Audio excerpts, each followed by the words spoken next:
Les déclarations très récentes du Premier ministre malien Choguel Maïga et surtout ses critiques envers le président Assimi Goïta et les autorités de la transition sont-elles très inquiétantes ou dangereuses? Je préfère laisser la réponse à cette question aux Maliens. Il y a environ 3 mois, j'ai posté une vidéo dans laquelle je vous ai prévenu d'un danger imminent vu l'évolution de la transition politique au Mali et Niger et vu le cynisme dans lequel ces deux pays se sont inscrits. Les déclarations problématiques de Choguel Maïga ne viennent que confirmer mes craintes. Ces déclarations prouvent que non seulement les Maliens sont incapables de placer l'intérêt national au-dessus de l'intérêt personnel, mais aussi ils sont incapables de nourrir et d'entretenir les espoirs de tous les Africains ou les Noirs. C'est dommage qu'il existe toujours certains Africains qui n'éprouvent aucune honte à mener les attentes de tous les Africains et qu'il existe toujours certains Africains qui n'hésitent pas à assombrir l'avenir de l'Afrique. Lorsque des peuples comme ceux du Mali ou Niger choisissent le cynisme à la place du panafricanisme, on ne peut arriver qu'à cette situation actuelle. Lorsqu'un premier ministre de transition comme Choguel Maïga a choisi d'être plutôt un laudateur d'un régime france-africain et sanguinaire que d'être un soutien pour les peuples africains opprimés et asservis, l'on comprend parfaitement qui l'avait propulsé sur la scène politique au Mali dans le passé et pour qui il travaillait comme Premier ministre dans la transition dirigée par Assimi Goïta. Tous les autres peuples du monde ou tous les gens des autres races ont la mémoire. Qu'allons-nous donc dire à propos des Africains? Après avoir chassé les envahisseurs et impérialistes français et occidentaux du Mali et Niger, les Maliens et Nigériens continuent par coopérer avec ces pays impérialistes occidentaux et vont jusqu'à qualifier la France et les États-Unis de partenaires de longue date. La majorité, sinon la totalité des victimes de tous les abus et de toutes les barbaries sur cette planète sont les Africains ou les Noirs. Pendant plus de 5 siècles, les leucodèmes européens et arabes ont ouvertement affiché leur nature satanique en se déchaînant contre les Africains qu'ils ont kidnappés puis esclavagisés. Ces mêmes leucodèmes européens et arabes sont revenus plus tard pour occuper les terres africaines. Présentement, les Européens, à travers le néocolonialisme, utilisent toute forme de barbarie pour arracher tous les biens et toutes les richesses naturelles qui appartiennent aux Africains ou aux Noirs. Malgré ces cruautés et barbaries continuelles dont ils sont victimes, les Africains vivent leur quotidien comme si rien de toutes ces tragédies ne leur est jamais arrivé. Très bizarre, n'est-ce pas?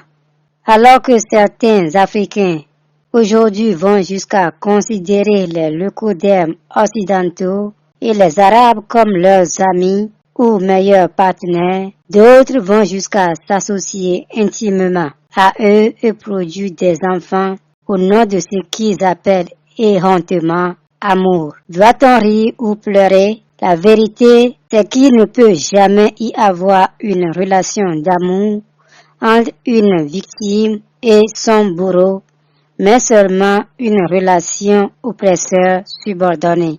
Très récemment, les Maliens sont allés très loin dans leur ignorance, voire idiotie, en appelant les impérialistes vampires américains leurs partenaires de longue date, tout simplement parce que le Mali venait de recevoir des miettes, c'est-à-dire des vélos, comme don de la part des États-Unis.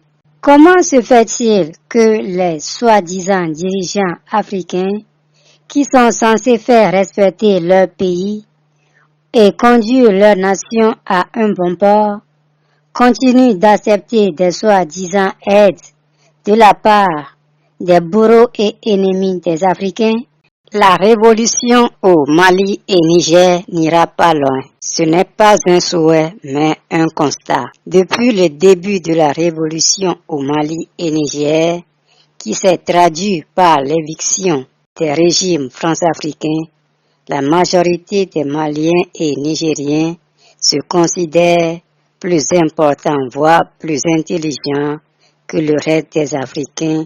La majorité des Maliens et Nigériens est subitement devenu de grands connaisseurs et de donneurs de leçons en tout. Certains Maliens et Nigériens sont même fiers dans leur ignorance et enfantillage en allant jusqu'à qualifier le soi-disant président togolais Faure Gnassingbé, un dieu france-africain et marionnette des Occidentaux, de panafricaniste, voire de messie, oubliant sciemment toutes les atrocités et barbaries que le régime rétrograde de père en fils de Gnassingbé a commis contre les Togolais durant plus d'un demi-siècle. Je me rappelle que les mêmes Maliens et Nigériens avaient aussi entre-temps qualifié les autorités algériennes de panafricanistes. Où en est-on aujourd'hui? Les Maliens et Nigériens croient aussi tristement qu'ils n'ont plus de leçons ou critiques à recevoir de la part des autres Africains en Afrique. Selon eux, même s'ils commettent des erreurs, c'est normal et naturel car les hommes commettent toujours des erreurs dans tout ce qu'ils font. À ces Maliens et Nigériens, je veux à présent leur répondre en disant que l'erreur ne relève pas de la normalité, mais de l'immaturité et de l'absence de réflexion profonde chez les hommes. L'erreur telle qu'elle est perçue doit être plutôt plus fréquente chez les enfants et adolescents que chez les adultes, car les enfants et adolescents sont dans le processus de maturation et d'acquisition d'expériences de vie qui vont leur servir de repère. Plus important, l'erreur, même la moindre, peut être fatale aux hommes. Qu'est-ce qui empêche les présidents maliens et nigériens de copier ou de suivre ce que le capitaine Ibrahim Traoré du Burkina Faso fait, si ce n'est pas cette arrogance dans l'ignorance qui caractérise malheureusement la majorité des Maliens et Nigériens? Le capitaine Ibrahim Traoré, indisputablement, a plus de popularité que Assimi Goïta et Abderrahmane Tiani auprès des Africains d'Afrique et de la diaspora, parce que ces derniers voient que le capitaine Traoré est dans la droite ligne d'une révolution et qu'aussi le capitaine Traoré n'ignore pas les critiques et suggestions des autres Africains. Contrairement au président Assimi Goïta et Abderrahmane Tiani, le capitaine Ibrahim Traoré n'attend pas 100 ans pour se rendre compte que la Banque mondiale et le FMI sont des outils de prédation et d'asservissement à la sorte des impérialistes occidentaux. Dans une des vidéos sur cette chaîne, j'ai parlé d'un Chinois qui a osé insulter la race noire. Ce Chinois a osé dire, je cite, « Les Africains sont les plus stupides de toutes les races sur la terre, et c'est à cause de leur stupidité qu'ils sont en bas de l'échelle de tout sur la terre. » Je pense que ce que nous continuons de voir au Mali et Niger, surtout sur le plan facultatif et décisionnel, donne parfaitement raison aux propos de ce Chinois. Comme on le dit souvent, si tu ne connais pas quelque chose, c'est de l'ignorance. Si on t'a appris quelque chose que tu ignores, mais que tu persistes à ignorer, c'est de la stupidité. Pendant que les peuples d'Afrique noire sont à jamais debout pour combattre et enterrer la barbarie occidentale, un autre danger pour les peuples noirs d'Afrique couvre en ce moment. C'est le panafricanisme de façade des pays de l'AES. Oui, les dirigeants et citoyens des pays de l'AES pratiquent errontément un panafricanisme de façade. Ceci doit être exposé et combattu avant qu'il ne soit trop tard. Le panafricanisme, ce n'est pas des paroles. Le panafricanisme ne se résume pas à des discours ou tapages médiatiques. Alors, il est urgent de rappeler aux Africains, surtout ceux des pays de l'AES et leurs dirigeants actuels, que le panafricanisme qu'ils prônent est antinomique et cynique. Le panafricanisme ne se résume pas à des paroles, mais à des engagements et actes concrets qui visent à libérer tous les Noirs sur la terre, sans exception, de toute oppression, de tout asservissement et de toute exploitation. Plus important, le panafricanisme ne se résume pas à l'établissement des liens et affinités entre présidents africains au détriment des peuples africains. Les dirigeants des pays de l'AES ne sont pas des gamins et pourtant ils sont incapables de définir ou de suivre dans leur combat une ligne directrice révolutionnaire commune. Où allons-nous et que voulons-nous en tant qu'Africains? Au vu de tout ce qui précède, je crains que la révolution au Mali et Niger n'aille loin. Des Africains encore honnêtes et conscients des réalités du monde dans lesquelles les Noirs vivent ne doivent pas hésiter de dénoncer et d'exposer le cynisme des dirigeants et citoyens des pays de l'AES, de même que leur mépris vis-à-vis des autres Africains. Lorsque l'ignorance fait applaudir beaucoup d'Africains quand ce n'est pas nécessaire, lorsque la paresse intellectuelle fait beaucoup d'Africains appeler certains individus des panafricanistes sans même chercher à connaître ce que cela veut dire, on se retrouve par la suite avec plus de problèmes avec des individus tels que Diomaye Faye, Touadéra, Ousmane Sonko, Assimi Goïta, Abderrahmane Tiani, Faure Gnassingbé, Olengi Nguema, etc.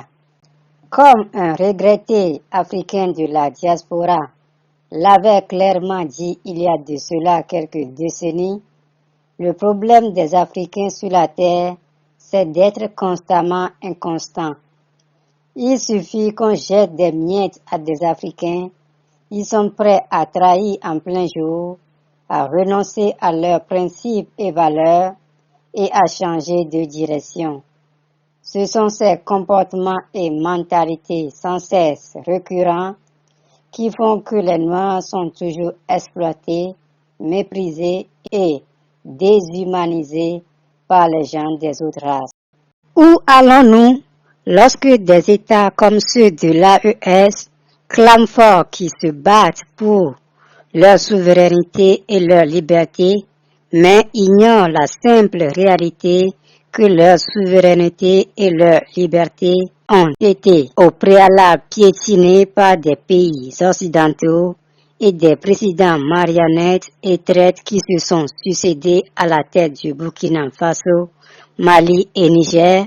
Comment les pays de l'AES peuvent-ils être si contradictoires en affirmant haut et fort que leur combat vise aussi à libérer toute l'Afrique, mais au même moment, ils louent des présidents france-africains et sanguinaires comme les Gnassingbé au Togo, qui oppriment et asservissent leurs propres citoyens depuis plus d'un demi-siècle. Ce n'est pas un secret à personne que c'est le premier coup d'État en Afrique organisé, planifié, financé par les Occidentaux, puis exécuté par Gnassingbé Père contre le président nationaliste et panafricaniste Sylvanus Olympio, qui a dissipé depuis 1963 tous les espoirs et toutes les attentes des Togolais. S'il reste aux dirigeants et citoyens des pays de l'AES un minimum de conscience et d'honnêteté, ils sauront que ça fait des décennies que le peuple togolais se bat contre le régime barbare france-africain des Gnassingbé. Le peuple togolais n'a jamais plébiscité la famille Gnassingbé dans aucune élection au Togo. En ignorant l'oppression et la souffrance du peuple togolais sous la tyrannie des Gnassingbé jusqu'à devenir un laudateur de Fort Gnassingbé pour avoir ouvert le port de Lomé, les dirigeants et citoyens des pays de l'AES ont non seulement insulté l'intelligence des Togolais, mais aussi ils ont commis un crime odieux contre les peuples africains. Tout comme les richesses du Burkina Faso, Mali et Niger n'appartiennent pas au président, le port de Lomé n'appartient pas à Fort Gnassingbé. Dans leur comportement cynique, les dirigeants et citoyens des pays de l'AES ont prouvé que leur soi-disant combat de libération est antinomique et s'inscrit en faux contre le panafricanisme. En louant et en soutenant des dictatures barbares et france-africaines, comme celle des Gnassingbé au Togo, qui oppriment et asservit les Togolais pendant plus d'un demi-siècle, les présidents et citoyens des pays de l'AES auront aussi à répondre de leurs actes criminels devant l'histoire. Tout individu qui a encore en lui un minimum d'honnêteté et d'humanisme sait bien que le port de Lomé n'appartient pas à Fort Gnassingbé et ses acolytes qui tiennent le Togo par la terreur et la barbarie. Au regard de ces comportements inimaginables, l'AES n'inspire aucune confiance à beaucoup d'Africains car les dirigeants et citoyens des pays de l'AES sont dans le cynisme plutôt que dans le panafricanisme. Comme les citoyens des pays de l'AES, les Togolais, par exemple, aspirent aussi à la liberté et à une condition de vie décente sur leur terre. Les Togolais ne luttent pas seulement pour faire tomber le régime sanguinaire de père en fils des Gnassingbé, mais aussi ils luttent pour que la normalité existe dans leur pays. Chers compatriotes, Togolaises, Togolais, la dictature militaire monarchique absolue de droit est là. Il y a 9 ans de cela, précisément en 2015, l'ayant perçu très tôt, avec beaucoup d'amertume et sans mâcher mes mots, je lançais l'alerte contre la 5e République au Togo si le peuple togolais ne se met pas debout pour dégager pacifiquement Gnassingbé fort du pouvoir. Dans ma démarche, l'intérêt particulièrement privilégié et constant que j'accorde à l'histoire procède de la leçon que j'ai assimilée de par ma culture thème, suivant laquelle la politique, c'est avant tout l'histoire.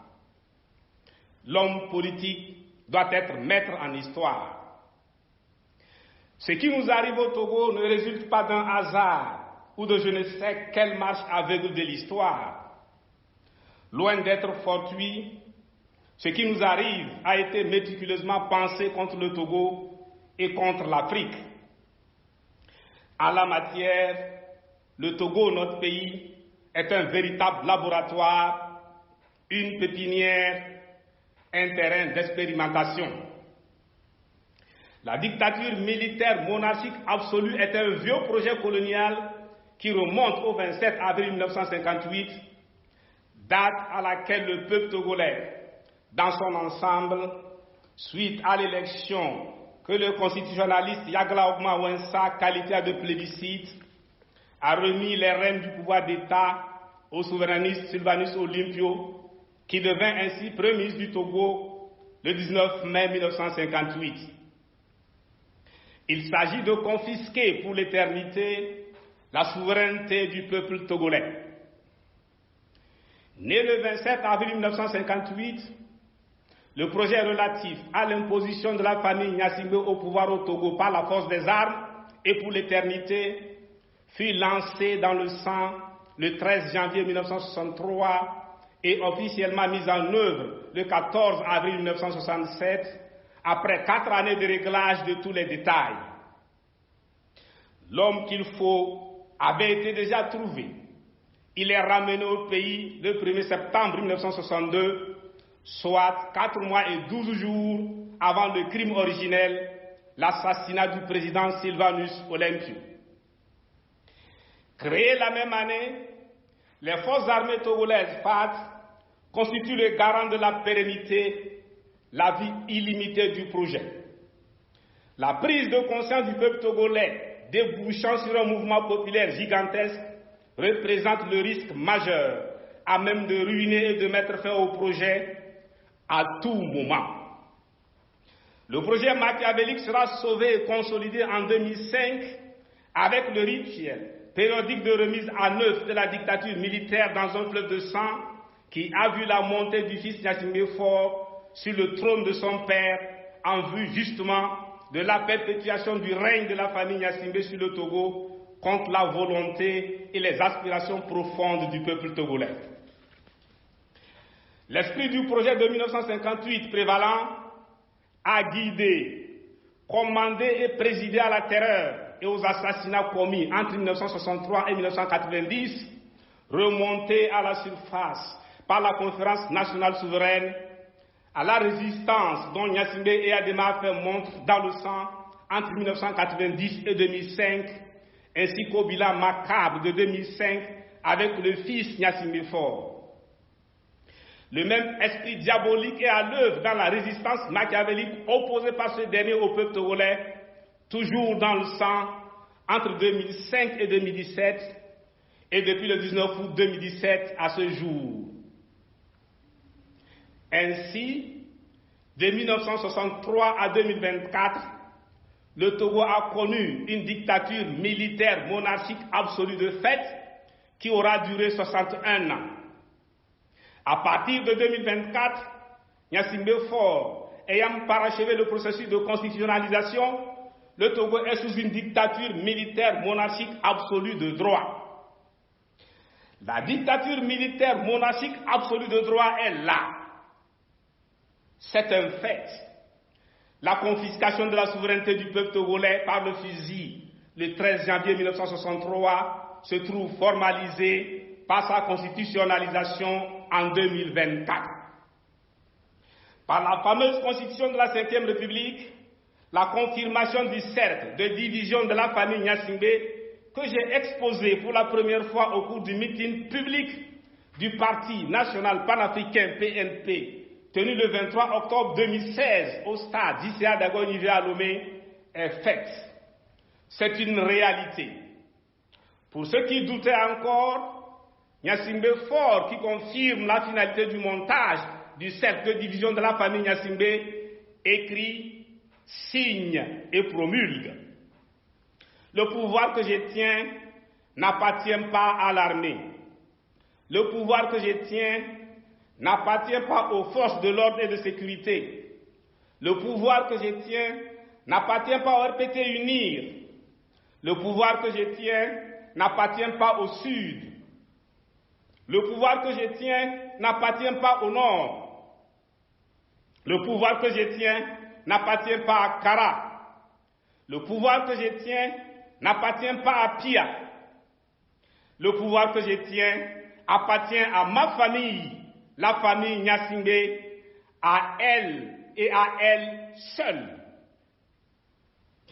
À cette proclamation, Les derniers restés accrochés aux éléments de la division déchantent complètement et définitivement.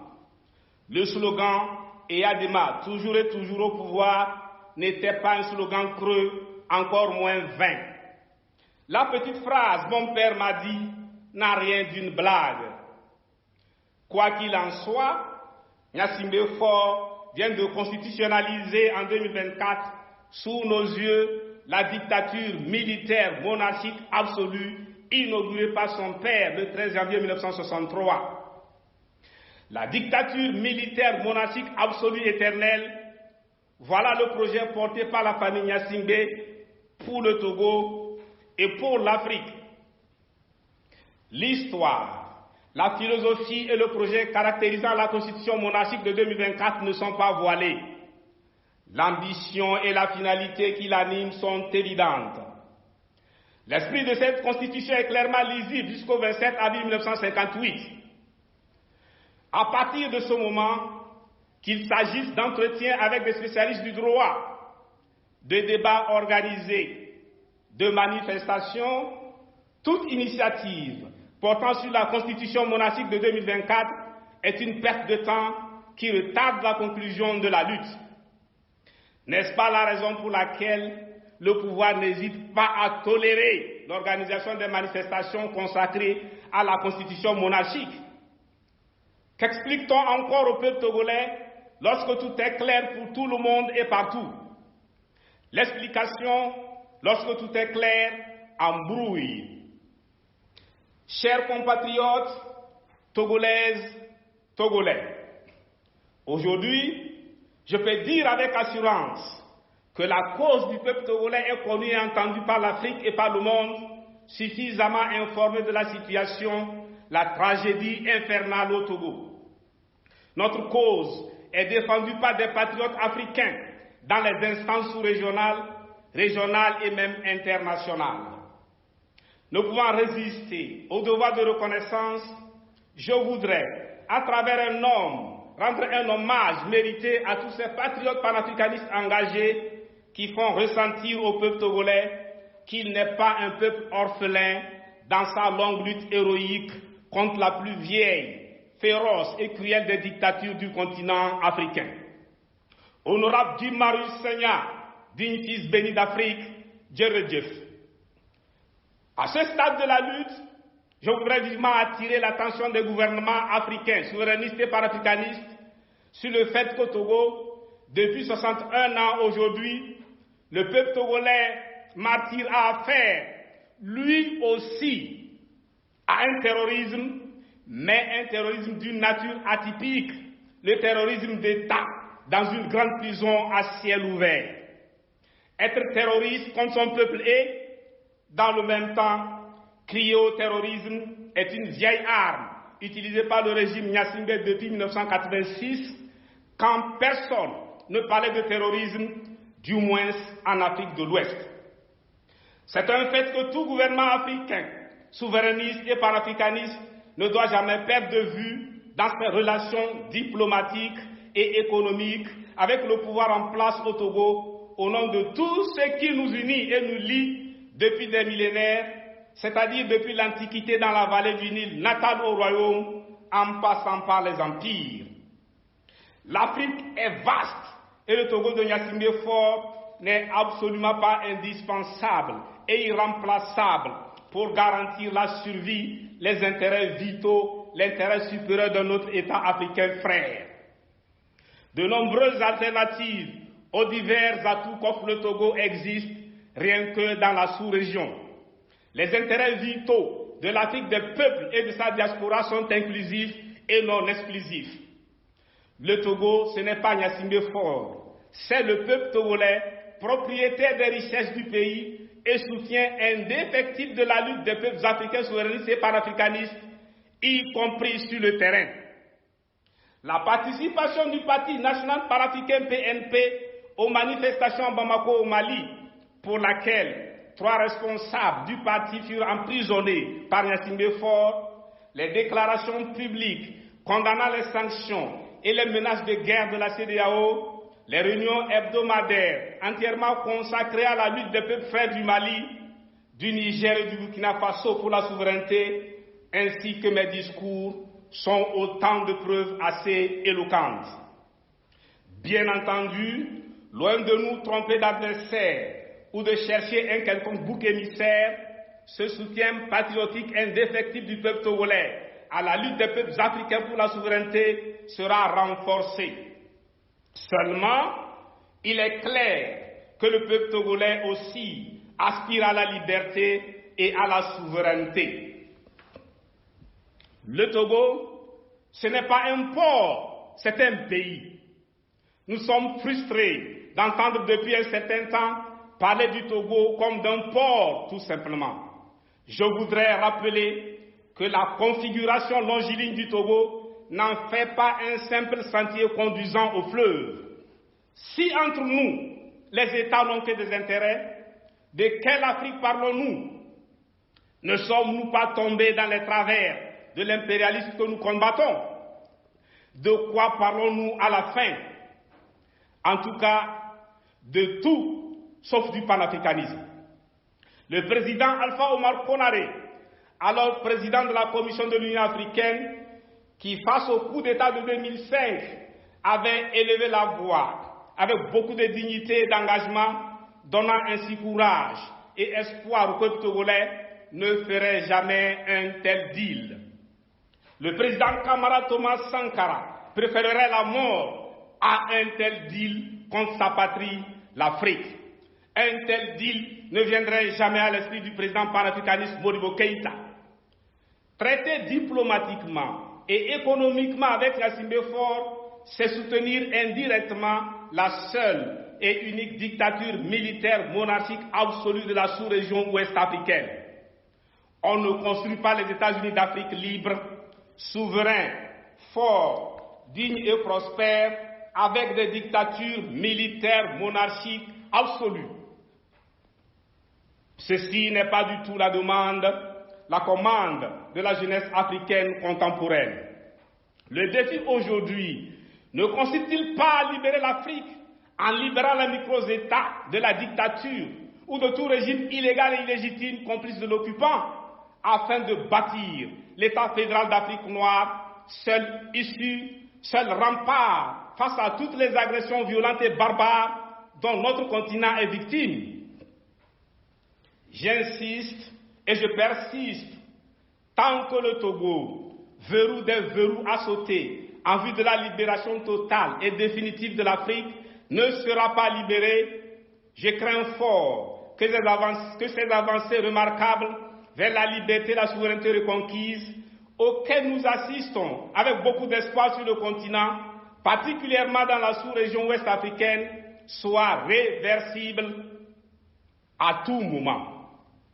Non, le régime qui est le problème de l'Afrique ne peut pas être la solution pour l'Afrique.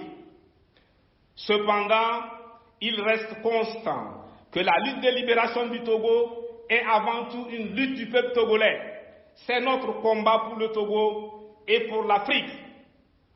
Dans la condition togolaise, face à la constitutionnalisation de la dictature militaire monarchique absolue, devant le péril chaque jour grandissant et les défis existentiels posés, le libérateur du Togo est et reste le peuple togolais. Ce peuple en est parfaitement conscient. Il sait que son destin dépend de lui et de lui seul. Chers compatriotes, Togolaises, Togolais, le constat au lendemain de l'adoption de ce qu'il convient de désigner par la constitution de la honte est clair et net.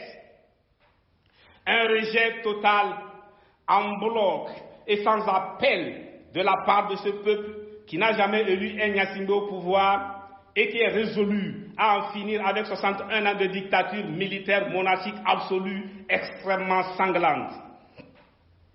La secousse de la fameuse 5e République est tellement violente qu'elle cause des fissures profondes et béantes au fondement du système agonisant. Au sein de la minorité qui n'ose pas l'avouer, l'unanimité vole en éclats. Il n'est pas du tout question de servir éternellement la même famille avec toute notre descendance. Ne sommes-nous pas, nous aussi, Togolaises et Togolais, murmure-t-on.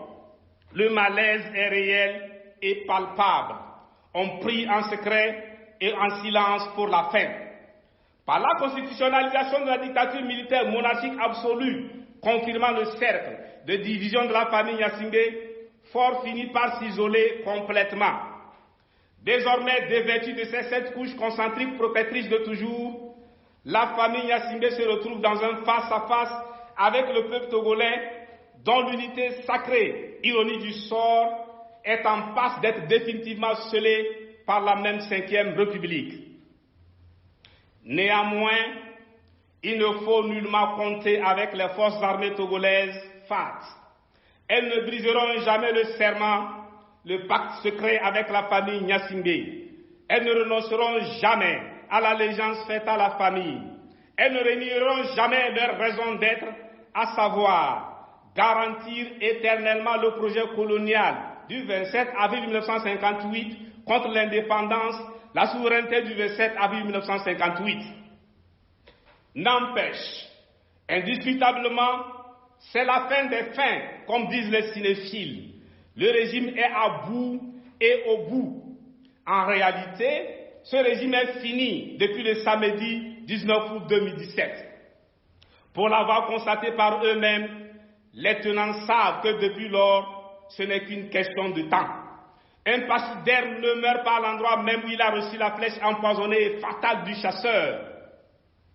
Après les vaccins successifs inefficaces de 2018, mascarade législative, 2019, constitution personnelle, et 2020, rituel périodique de remise en œuvre de la dictature, la constitution monarchique de 2024, où la 5e République est certainement le dernier acte posé sous l'effet du poison mortel du virus 19 août.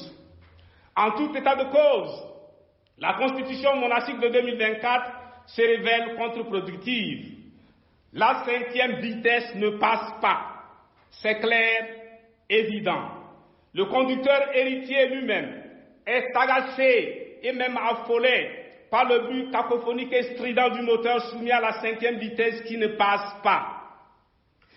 Il est plus qu'urgent de descendre ce chauffeur avant qu'il ne bousille totalement le moteur de ce beau véhicule Togo volé depuis le 13 janvier 1963.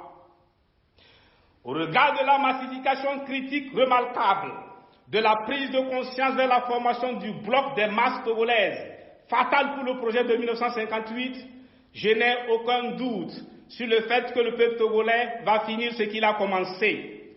Entière est ma confiance au peuple quant à la conclusion de la lutte de libération. Je rappelle tout de même ceci. Terrain virtuel, certes important en amont, en cours et en aval, les réseaux sociaux ne sauraient remplacer le terrain réel, c'est-à-dire la rue sur le territoire national et partout dans la diaspora. Déterminant, le terrain réel est le véritable théâtre de la lutte. Dans un sursaut patriotique, pour tous nos martyrs, au rang desquels les otages politiques qui meurent les uns après les autres dans les geôles de la dictature, pour un Togo libre, souverain et prospère, il nous appartient, en tant que peuple, de faire de la dictature militaire monarchique absolue constitutionnalisée, qu'ils appellent 5e République, un mort-né, et de l'Assemblée de la honte, la dernière chambre d'enregistrement, où les volontés du tyran entrent pour sortir habillées en loi. Condamnés par le peuple togolais et par l'histoire, les députés de la dictature, ces déshonorables représentant uniquement la famille Gnassingbé, porteront chacun à son cou cette constitution comme un pendentif pour le restant de leur vie. Allez porter à vie la marque indélébile de cette sentence que vous avez prononcée contre votre propre peuple. On ne fait pas ce que vous avez fait. Vous avez agi exactement comme un groupe d'étrangers véreux et vénaux, achetés par un monarque absolu législateur, opprimant son peuple. Encore une fois, notre problème n'est pas un problème de constitution. Alors là, pas du tout. Nous nous trouvons face à une dictature militaire monarchique absolue qui cherche à s'éterniser après 61 ans pendant lesquels elle n'a cessé de faire couler la sueur, les larmes et le sang du peuple. Il s'agit de se mobiliser dans un mouvement de libération pour forcer pacifiquement Gnassingbé Faure à lâcher définitivement le pouvoir auquel il s'approche de toutes ses forces et de toutes les armes qui lui tombent sous la main. Contrairement aux apparences, le rapport de force est toujours en faveur du peuple en lutte. Notre force demeure le nombre pacifique. Face à la grande inondation du fait du nombre, la débandade, cette fois-ci, sera définitive. Au lieu de rencontrer les populations pour leur parler de constitution, de droit, ce qu'elles n'attendent d'ailleurs pas de vous, dites-leur tout simplement de se préparer en vue d'un vaste et gigantesque mouvement national de libération du Togo, de la famille Gnassingbé, au plus tard fin décembre 2024. Il ne nous reste que 4 mois. Dénommé en mémoire du parti politique de Cheikh Anta Diop au Sénégal, le bloc des masses togolaises libérateurs du Togo au plus tard fin décembre 2024, s'étend de Saint-Cassé à Néon et de Babou à Tindiassi jusque dans la diaspora partout dans le monde. Le Togo libéré par le peuple togolais, la transition sans Gnassingbé Faure à laquelle nous appelons depuis toujours, idée aujourd'hui admise partout, sera mise en place. Celle-ci, après avoir libéré sans délai et sans condition tous les détenus politiques et tous les détenus arbitraires, se chargera des réformes nécessaires avant toute élection. Vie, force et santé au Togo, vie, force et santé à l'Afrique. Je vous remercie. Le Togo est un enfer sur terre pour les Togolais d'origine. Ils sont nombreux, ces Africains à la peau noire ou bronzée, qui collaborent avec le régime brutal france-africain des Gnassingbé, qui veulent non seulement régner à vie sur le Togo, mais aussi faire disparaître les Togolais d'origine du Togo. Ils sont nombreux, ces Africains à la peau noire ou bronzée, qui affluent au Togo pour bénéficier des largesses et de l'argent liquide que le régime satanique france-africain des Gnassingbé octroie gratuitement aux étrangers au détriment des Togolais d'origine. La première stratégie des dictateurs pour étouffer toute révolte et faire perdurer dans le temps et dans l'espace leur régime, c'est de priver le peuple sur lequel il règne de tout moyen économique et financier, de rendre misérable ce peuple, d'opprimer ce peuple et d'asservir ce peuple. Mais le régime sauvage france-africain et 61 des Gnassingbé au Togo est allé très très loin dans son barbarisme et dans sa stratégie de déshumanisation du peuple togolais. Avez-vous déjà visité le Togo pour observer de près le quotidien des Togolais d'origine dont les regards renvoient uniquement à la tristesse ou à la mort? Peut-être que beaucoup d'entre vous le savent déjà, les Togolais ont été désignés il n'y a pas longtemps comme le peuple le plus malheureux sur la terre. Ce n'est pas par un hasard, mais sur la base des réalités palpables que les Togolais ont été sélectionnés comme le peuple le plus misérable et triste. Ce que le régime dictatorial de père en fils des Gnassingbé fait subir aux vrais Togolais ou Togolais d'origine sur leur propre terre va au-delà de la cruauté et du barbarisme. Pire encore, des Africains noirs des pays du Sahel et des autres pays africains collaborent consciemment ou inconsciemment avec le régime dictatorial des Gnassingbé, dont l'unique programme est d'asservir et d'éliminer complètement les Togolais d'origine du Togo. C'est dans le sillage de ce projet diabolique des Gnassingbé contre les Togolais d'origine que des individus comme Alain Feka ou Fécal, Jules Domché, etc., se sont installés au Togo pour s'approprier de ce qui appartient de droit aux Togolais d'origine. Et ce n'est pas aussi par hasard que les soi-disant dirigeants actuels du Mali et Niger sont devenus des laudateurs du régime tyrannique france-africain de Gnassingbé au Togo, parce que les dictateurs Faure Gnassingbé et son père défunt ont élevé les Maliens, Nigériens et les autres étrangers au rang de rois au détriment des vrais Togolais ou Togolais d'origine. Avec une telle mauvaise foi et méchanceté de la part d'autres Africains noirs, allez-vous continuer par appeler aussi les soi-disant dirigeants actuels du Mali et Niger des panafricanistes révolutionnaires, avec une telle cruauté et sauvagerie sans cesse des Gnassingbé contre le peuple togolais, ne sommes-nous pas en droit de se demander si les Gnassingbé et leurs acolytes à la tête du Togo sont véritablement d'origine togolaise? C'est très grave et c'est contre nature ce que certains Africains noirs font consciemment ou inconsciemment contre d'autres Africains noirs. À cause du régime satanique et france-africain des Gnassingbé, le Togo n'appartient pas depuis 1963 aux vrais Togolais, aux Togolais d'origine, mais aux étrangers de partout. C'est ainsi que les Gnassingbé et ses acolytes ont imaginé conserver à vie leur contrôle brutal et rétrograde sur le Togo et sur ses immenses richesses naturelles. Imaginez un pays comme le Togo où le régime dictatorial france-africain en place taxe les dons de matériel que la diaspora togolaise envoie aux populations en difficulté ou à des dispensaires et hôpitaux qui manquent de tout. Imaginez un pays comme le Togo où le régime rétrograde france-africain en place harcèle constamment les Togolais d'origine entrepreneurs avec des taxes exorbitantes qui les obligent par la suite à fermer leurs entreprises. Dites-moi dans quel pays normal de telles pratiques inhumaines et barbares se font. Tous les Africains noirs qui collaborent avec ce régime diabolique au Togo ou qui louent le régime rétrograde des Gnassingbé sont aussi des diables.